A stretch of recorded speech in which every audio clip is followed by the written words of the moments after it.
Assalamualaikum warahmatullahi wabarakatuh.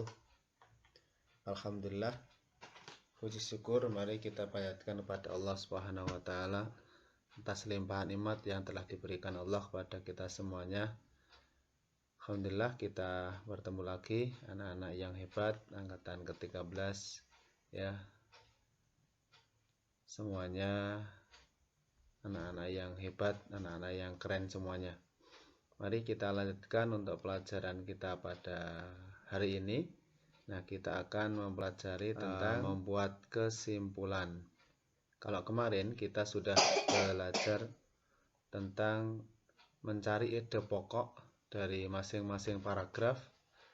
Nah, maka setelah mencari ide pokok, kita belajar membuat sebuah kesimpulan dari teks bacaan yang kita baca. Nah, apa itu yang dimaksud dengan kesimpulan? Ya, arti dari kesimpulan adalah hal paling inti dari suatu wacana di mana keberadaannya merujuk pada pelajaran atau pesan yang ingin disampaikan melalui penjabaran-penjabaran secara terperinci. Di samping itu,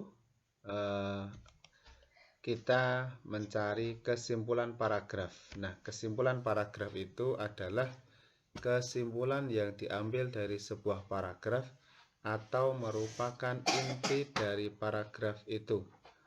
Untuk menarik kesimpulan paragraf, kita harus membaca dengan teliti paragraf dan memahami ide pokok terlebih dahulu.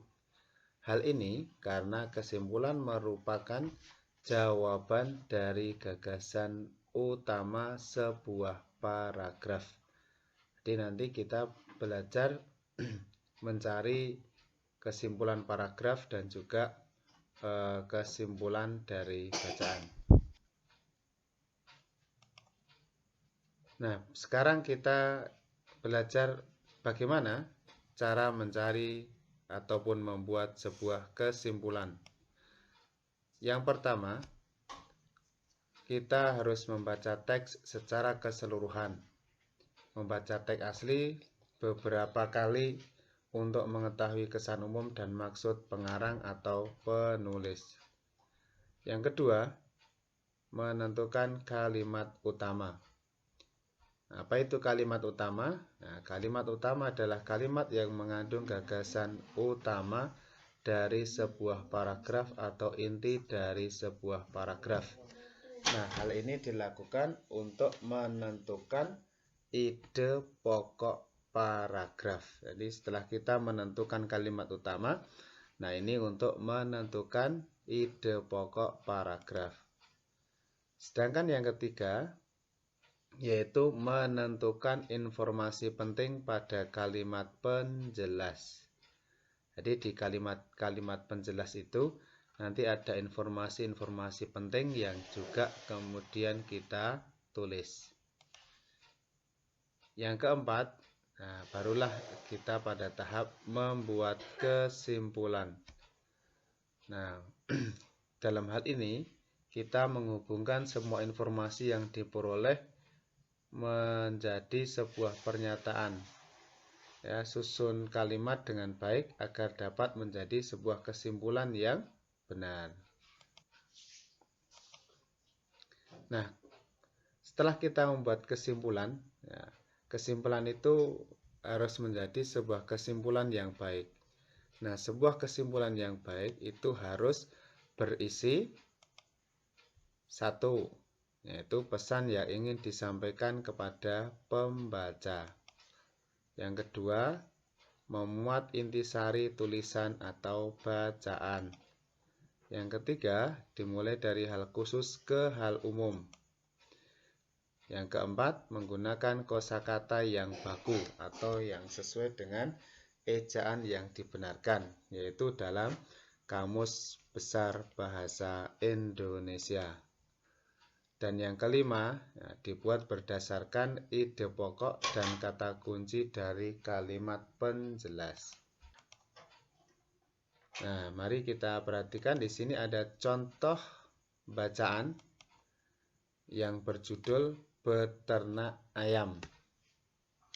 Nah, silahkan anak-anak dibaca ya dengan seksama dua paragraf ini, dipahami. Kalau tadi caranya juga dibaca berulang-ulang ya, dibaca secara keseluruhan agar kita bisa menemukan gambaran apa isi dari paragraf itu. Silahkan dibaca. Oke, nah sekarang kita cari ya, kesimpulan di paragraf yang pertama, yang dari judul bacaan beternak ayam. Ayam termasuk kelompok hewan ovipar, artinya ayam berkembang biak dengan cara bertelur. Ayam betina umumnya mulai bertelur setelah berusia 5 bulan. Jumlah telur yang dihasilkan ayam bervariasi tergantung jenis ayam, usia, dan kondisi lingkungan tempat tinggal ayam tersebut. Nah, dari bacaan tersebut, kita cari kalimat utama. Kalimat utama dari paragraf tersebut adalah ayam termasuk kelompok hewan ovipar. Kemudian ide pokoknya, ayam hewan ovipar. Kemudian informasi yang penting dari kalimat-kalimat penjelas, yaitu ada banyak kalimat penjelas ya. Ada informasinya. Yang pertama, ini ovipar adalah bertelur. Jadi arti dari ovipar itu bertelur. Kemudian ayam bertelur setelah usia 5 bulan. Ini dari kalimat yang ketiga ya.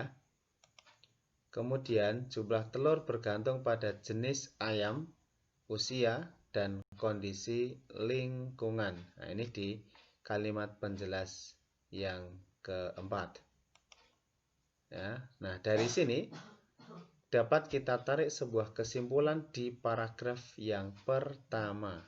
Apa itu kesimpulannya? Nah, di sini Pak Amin buat ayam merupakan hewan ovipar yang akan bertelur setelah berusia 5 bulan. Sekarang kita ke paragraf yang kedua. Ayam dibudidayakan untuk diambil dagingnya, telurnya maupun bulunya. Daging ayam cukup digemari karena rasanya yang lezat dan kandungan gizinya yang cukup tinggi. Telur ayam biasanya diolah menjadi telur dadar, martabak telur, telur pindang, dan berbagai jenis olahan lainnya. Selain daging dan telurnya, ayam juga dapat dimanfaatkan bulunya, yaitu sebagai bahan pembuat kemoceng dan kerajinan tangan. Nah, dari paragraf kedua, kita dapat tentukan kalimat utamanya, yaitu ayam dibudidayakan untuk diambil dagingnya, telurnya, maupun bulunya. Adapun ide pokok di paragraf yang kedua adalah ayam diambil daging, telur, dan bulunya. Nah, informasi penting dari kalimat-kalimat penjelas. Yang pertama, daging ayam lezat dan bergizi. Yang kedua, telur ayam dapat dijadikan berbagai olahan. Yang ketiga, bulu ayam dapat dijadikan kemoceng dan kerajinan tangan. Nah, ini informasi penting yang kita dapatkan dari kalimat penjelas pada paragraf kedua. Dari sini dapat kita tarik sebuah kesimpulan paragraf yang kedua, yaitu ayam dapat dimanfaatkan dagingnya karena lezat dan bergizi, telurnya dapat dijadikan berbagai olahan, dan bulunya dapat dijadikan kerajinan. Itu adalah kesimpulan di paragraf yang kedua. Setelah kita menentukan kesimpulan di masing-masing paragraf, ya ini paragraf 1 tadi sudah, kemudian paragraf 2 juga sudah. Nah, ini kan baru kesimpulan di setiap paragraf. Nah, setelah itu kita menentukan kesimpulan pada teks bacaan. bacaan. Nah, bagaimana kita menentukan kesimpulan teks bacaan? Tadi caranya sudah di depan. Nah, ini contohnya dari paragraf 1 dan 2. Ini kita gabungkan. Nah, ada yang dapat dikurangi, ada yang dapat ditambah gitu ya. Tapi sesuai dengan informasi yang penting. Jadi nanti mewakili isi dari paragraf 1 dan paragraf 2. Nanti menjadi kesimpulan teks bacaan.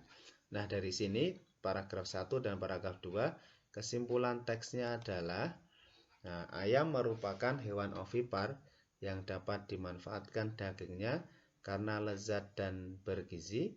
Telurnya dapat dijadikan berbagai olahan dan bulunya dapat dijadikan kerajinan. Nah, itulah kesimpulan teks bacaan pada bacaan yang berjudul Beternak Ayam tadi. Nah, demikian dulu anak-anak dari Pak Amin. Semoga bermanfaat pesan saya. Tetap semangat dalam belajar walaupun tetap di rumah. Tetap patuhi protokol kesehatan, cuci tangan, pakai masker, dan senantiasa jaga jarak. Terima kasih, matur suwun. Assalamualaikum warahmatullahi wabarakatuh.